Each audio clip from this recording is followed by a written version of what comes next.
I'm Surya Subramaniam. My metric number is B0122100067.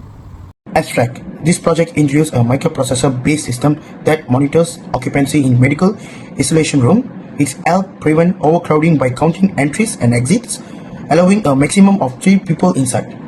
With a real-time feedback and automated access control, the system improves safety, reduce manual monitoring, and support respectfully and healthcare access. Hi, my name is Pavani Devdas. My metric number is B0122100118. So I'm going to present the problem statement. Most isolation rooms still depend on manual methods like logbooks, static signs, or staff watching the door. These systems are outdated and not very reliable in fast-paced environments.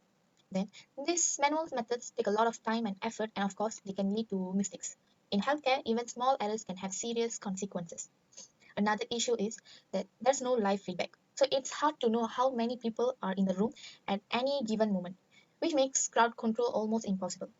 In critical settings like isolation wards, there's no way to instantly alert staff when limits are exceeded. That delay can put everyone at risk. Then, this can easily lead to overcrowding, especially during outbreaks like COVID-19, where too many people in a room raises the chance of spreading infections.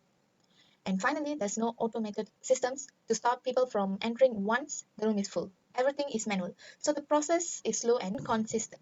Now, I'm going to explain the objectives. The first one is to design a microprocessor-based system to monitor occupancy in a medical isolation room. The second one is to count the number of people entering and exiting with a maximum limit of 3. The one is to provide real-time feedback. The next is to improve the public health and safety by preventing overcrowding. The next is to support a respectful and automated access system aligned with social needs. The last one is to reduce manual monitoring through an efficient digital solution. Now I'm going to explain the scope. As I said earlier, this project is to detect and limit the number of people entering a medical isolation room. We are applying what we learned about microprocessor to help improve safety in healthcare environments. Second one is platform used. We built and simulated the entire system using assembly language on IDE 68K. This helps us understand how low-level programming works in real-time systems.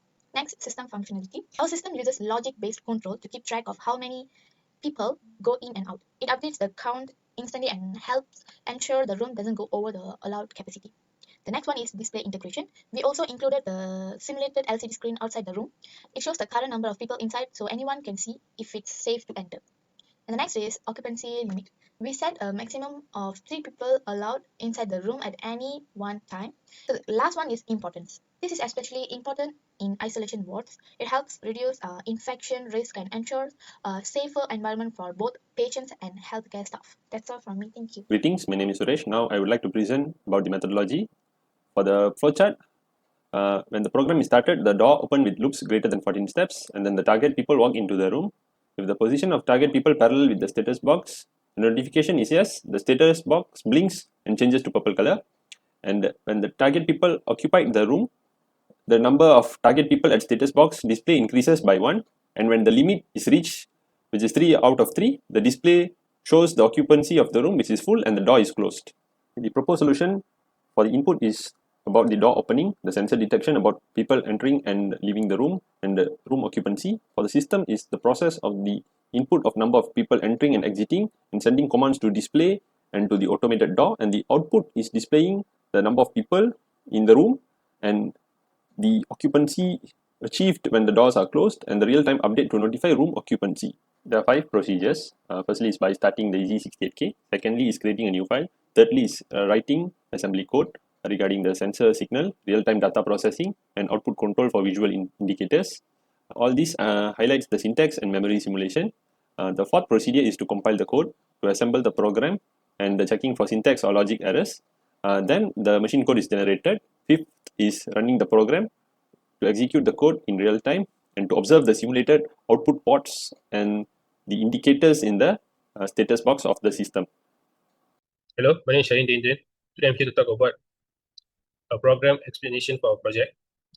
So, our title of project is Medical Isolation Room with Real-Time Occupancy Feedback. So, the aim of our project is to simulate an environment where a certain number of patients enters into a room, that occupancy of the room will be automatically displayed onto an LCD wall outside of the room so that we can continuously monitor the number of occupants in the said room. So in this way, we can limit the number of people that comes in contact with the said patients. So that's what we're trying to achieve with our coding here. So let's go through our coding and one by one. First, there's the initialization of the program. Program starts by setting initial position for the doors, patients, and register D5 DCs are initialized for controlling door animation and patient movement steps. And then the drawing environment function like topic, draw room, and draw status room render the static elements, boundary box, room boundary, occupancy status box, and title headers. And then there's the door control. The door animation is managed by door open loop and door close loop. These subroutines gradually move door segment to simulate opening and closing and uses D5 to count the number of animation steps. Patients are moved step by step in stages using condition like Condi 1 and Condi 8. So this is where we use this condition to ensure that the state simulation works is intended when the patients from outside the box move into the box one by one, and then they stop inside the state box, the state room per se. Then there's the real-time occupancy display. So this display allows us to monitor the number of patients in the room while visual refresh. The code uses delay for animation timing and clear screen to prevent trial artifact and update visual per frame. So that's the exit condition. So if you look to the coding, let's now look to the simulation. Good. All right. Here's the red color thing is the isolation room, and these are the patients moving into the room. Red color patient, teal color gray patient. So once the patient into the room, there's 2 patients here. The display box shows 2 patients over 3, and then the third patient goes into the room. The display box update into 3 over 3, and then when this patient stops moving into the room, the doors will automatically close. So then the display box will also show that the isolation room is full. So this is our project, whole simulation of our project. Thank you.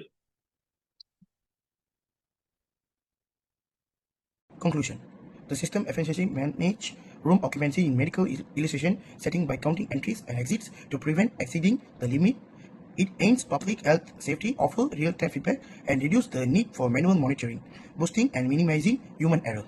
Recommendations. There's a 5 types of recommendation. First of all is data logging. Second is power backup.